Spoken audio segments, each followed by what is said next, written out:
So my 38 years, there's one thing that I learned that I'm going to go 90-10 instead of 80-20. I don't know if you've heard about the 80-20 rule, but I firmly believe 90% of the people say that they're going to do this and only 10% actually do. The 10% that actually do this 90% of the time are very successful. Welcome back to the podcast. Today I'm joined by Frank Abbruzzese, the president of AlphaKOR Group, a leading name in the technology and cybersecurity space. At RevGen AI, we build AI automated outbound and thought leadership podcast systems for B2B founders, and this show is where we're spotlighting growth-minded leaders who are driving innovation in their industries. Today we'll explore how Frank and his team are creating impact, scaling growth, and shaping the future of business technology and cybersecurity. Frank, it's great to have you. Great to be on board here, Meir. Nice to meet you in person. Of course. I guess a great place to start would, if you could explain the background of a little bit of how AlphaKOR Group got started and what really inspired you to focus on business technology and cybersecurity. So AlphaKOR started in 1995. So we've been around 31 years. February of 26 will be 31 years in the corporation, 31 years of growth and success. The team's extremely doing a good job out there, growing a lot. The corp started as a very small business in a retail space. My original three partners ran the operations both day-to-day and 24/7 before 24/7 was even a thing out there. I joined the team, second year of operations. We incorporated, became AlphaKOR Group, Inc., and we really haven't looked back. We brought in an awesome partner a couple years ago that's been on board about a dozen years. He's been empowered as CEO, running the day-to-day operations. I'm enjoying my presidential role in PR, and team is well over 80 today, all across Canada.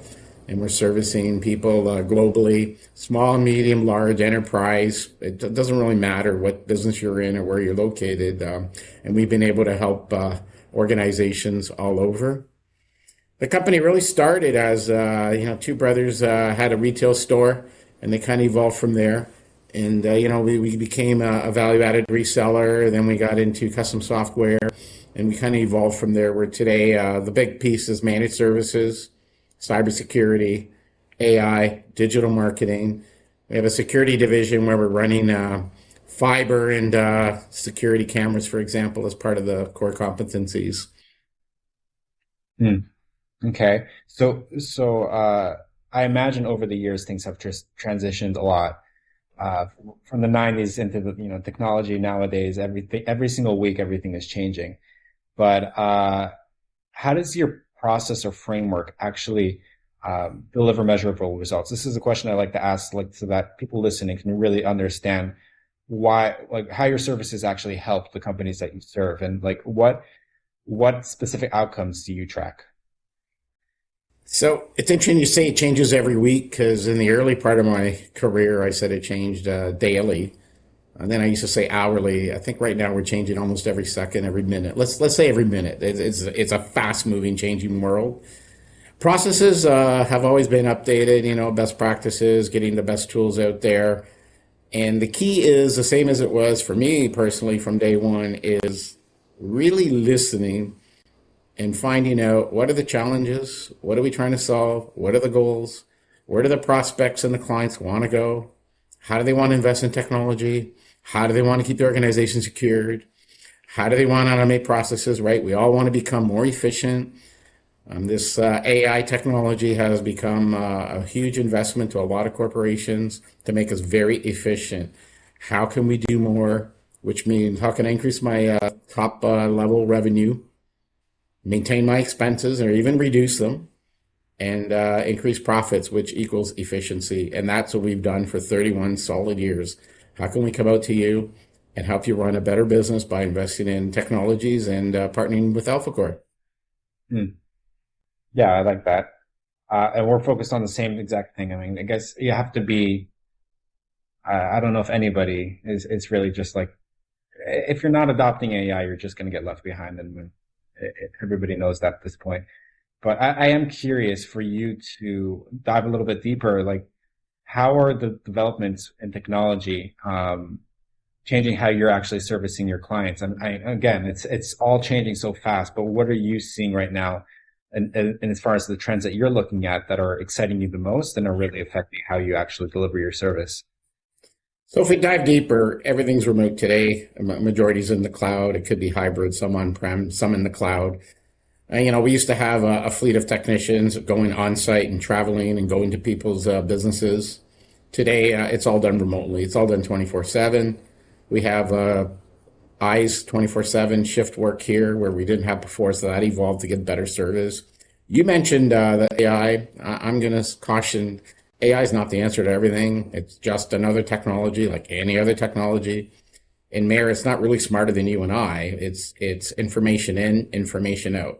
It can process information super fast, and it's definitely a tool and asset to help us run better businesses. I'm going to challenge the audience. If you take AI with a set of human eyes, that's a KPI you need to measure, key performance index. That is something that you really need to take a look at. Combine the two, you're going to have a competitive edge.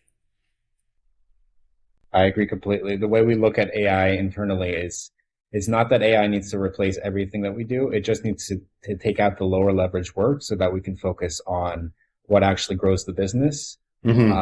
Lately, it's been getting more and more like AI, again, where the tools are nowadays, are also participating in the ideating and the business strategy, and leading that forward and sharing mutual goals, which I think this is maybe a concept that some people are still adapting to, but companies that are really led by AI, and we can defend our humanity, but I think that intelligence is intelligence, and sooner or later, just the companies that are on top of it and utilizing all the tools out there to their fullest extent are the ones that are going to continue to grow and to win.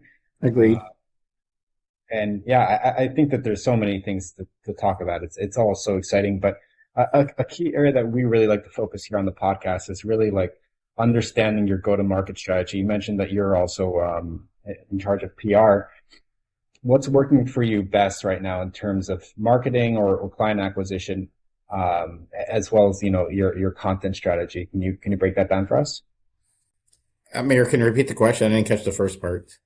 Yeah, I'm really just curious about how your marketing has evolved and what's working best for you right now.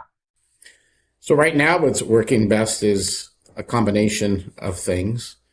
We've gone some traditional, such as billboard advertising. We've kind of gone the other way, being a leading IT company, which is getting a lot of traction in a number of communities. Social media is huge, right? That's been huge for a couple of decades now in terms of leading that conversation on our social media channels. The digital marketing team here is doing a phenomenal job there. Giving back to the community, AlphaKOR has been a community-minded partner with a lot of organizations, our educational institution, our nonprofits. We get involved in a lot of community events.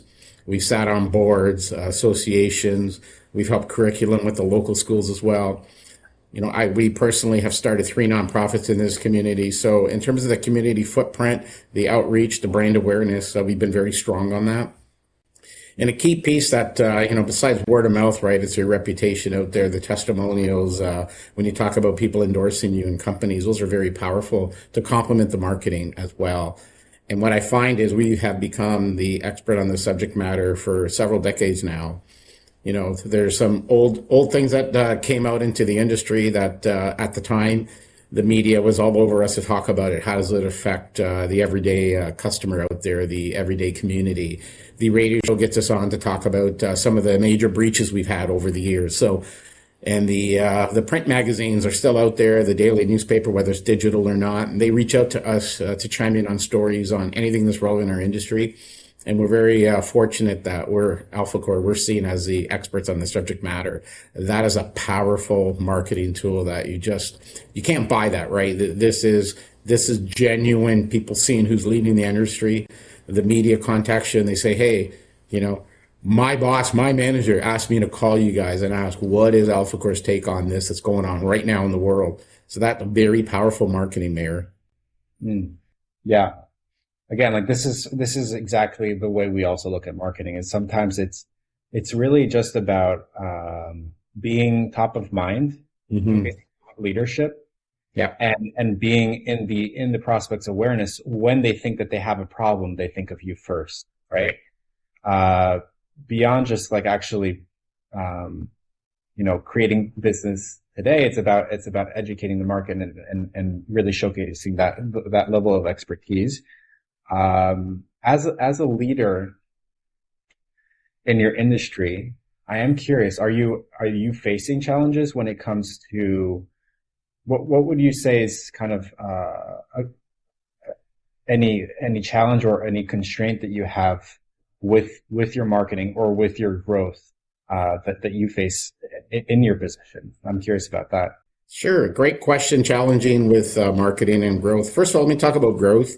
So February 25th will be 31 years of AlphaKOR year-over-year growth. So that has its own challenges within itself, but we have surpassed the goals and achieved success, in our opinion, the partners and the team here over the years. So we're very happy and grateful for that part of it. Marketing wise, again, marketing's a long term, there's different stats out there. They have to see and hear you 9 times, 11 times. You have to be in the market when you get the marketing, right? So you might miss it. So there's a lot of different variables. I've loved marketing since day one. I have a business degree. I focused on marketing, and that is my forte.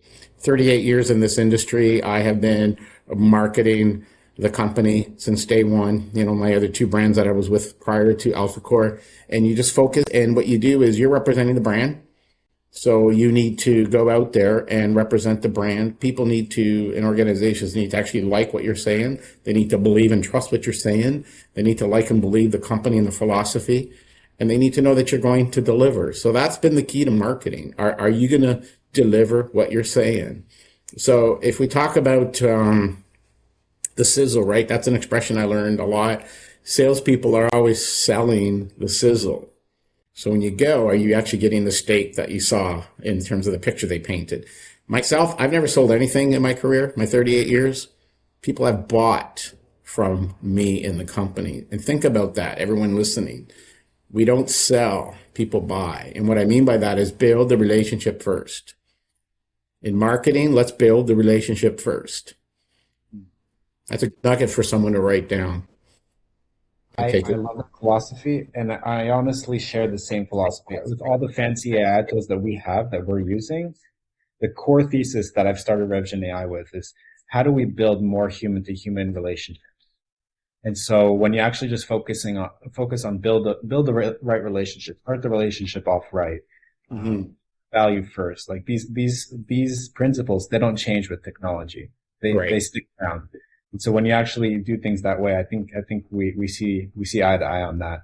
That's more important than actually hard selling or trying to win someone over. Is being able to have that within yourself, and people can pick up on that. But I'd Right. like to ask this question. I get very creative answers. So if you had a magic wand, what's one thing that you'd like to change in your business right now to make your own growth easier? Mayor, that is something that I've always talked about our technical team having the magic wands when we go out and fix things and make magic happen. I wouldn't change anything because we would not be where we are right now. And the Alpha Corians, I have to say, we're in a great place, and we work hard, we strive hard. I know we work hard for every piece of business out there. We earn the respect, we earn the trust. And when we lose, we want to understand what could we do better. And some of those losses get converted into a win, and some of those losses send us referrals over the years, and they do come back. In 1996, yours truly wrote something on a whiteboard during a marketing meeting when I was running the sales department. I wrote, "All roads lead to AlphaKOR."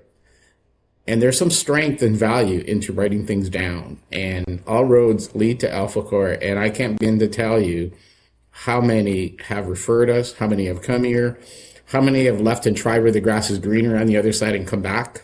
So we're truly honored that they truly believe in us. And you know what? It's not perfect. I don't think any company, anybody out there is perfect, right? The key is when we make an error, I made a mistake, Mayor. I'm going to fix it. Here's what I'm going to do. And if you still like and believe me and want to continue the relationship, great. And if you don't, I'm going to reach out to you to make sure that it's okay. that you walked away for the moment, and we will welcome you back, and we are going to be here, and we will take care of you, which is a beautiful thing out there. So I wouldn't change anything. Yeah. Yeah, I don't often hear that. A lot of times people will kind of, you'll find something to nitpick, but it's a good answer. And trusting in your team that's something that is incredibly, important, because if you're trying to do business all by yourself, I mean, it's difficult. You need other people. You need, Agreed. And I like that philosophy of learning from where you make mistakes. Oftentimes we learn more from our mistakes than from our successes. Mm-hmm. And I've been definitely taking part in that. It's not always easy, and that's the best way to think about business is how do you learn from every single opportunity, every single experience, because at the end of the day, it just serves to make you better. Which I think is beyond, like that's the fulfilling part, at least the way I see it. Yeah, I agree. Yeah. And Frank, I really do appreciate the insights you brought today. For any listeners who want to connect or learn more about AlphaKOR, where's the best place for them to find you? So the website is alphakor.com, A-L-P as in Paul, H-A, and it's K-O-R.com. Frank Abbruzzese, if you can spell my last name, you can find me in the social media channels. Frank at alphakor.com, real simple email. Meir, can I add a parting word to the audience? Of course. So my 38 years, there's one thing that I learned, that I'm going to go 90-10 instead of 80-20. I don't know if you've heard about the 80-20 rule, but I firmly believe 90% of the people say that they're going to do this and only 10% actually do. The 10% that actually do this 90% of the time are very successful. So I'm going to share the 3 keys of success, my 38-year career. Number 1 is to follow up. Number 2 is to follow up. And number 3, I'm sure you guessed it by now, is to follow up. I cannot stress enough how critical that is. And it's a personal follow-up. For example, tomorrow morning, I'm going to, on my task list, I'm going to send out an email to Meir, to you. Thank you for having me on your podcast. I truly enjoyed it. I love the things that you had to say as well. I like the way you agreed. I like the additional stuff, trying to make it personal. Not just to compliment you, but to let you know that I appreciated you and to be grateful for you. The other part of that conversation on the follow-up is empathy. When somebody contacts us, right, is we need to empathize today. And it's not about being right and about being wrong. It's okay. The facts may or may not be true. It might be made up. It doesn't matter. It's why is this person the way they are at the moment, and what is it that I can do to take care of you? Because business is all about relationships, as we mentioned, and to take care of you. How can I take care of you within reason, right? I'm not going to go out and spend millions of dollars just to make you happy, right? Let's be real. What is it that we can do within our ability, our resources, to ensure that we're strengthening this relationship, we're satisfying you, we're meeting expectations, we're delivering beyond expectations. So to me, that's really critical. Following up is the most important key to all of that. Thank you for letting me share that, Meir. I really appreciate you. No, I appreciate you as well, because it's written on my page. This is what I'm doing after the podcast, is I'm following up with I know you would. more people that I need to follow up with, and it was a good reminder. But you're I right. have no doubt. Sometimes we can feel like, sometimes it's just important to remember that we're not above like any of the process of doing things right. How doing the basics is 90% of the work. And that was a great insight. So thank you for bringing that. I agree. Again, thank you for joining. My pleasure. Pleasure. My pleasure. Thank you.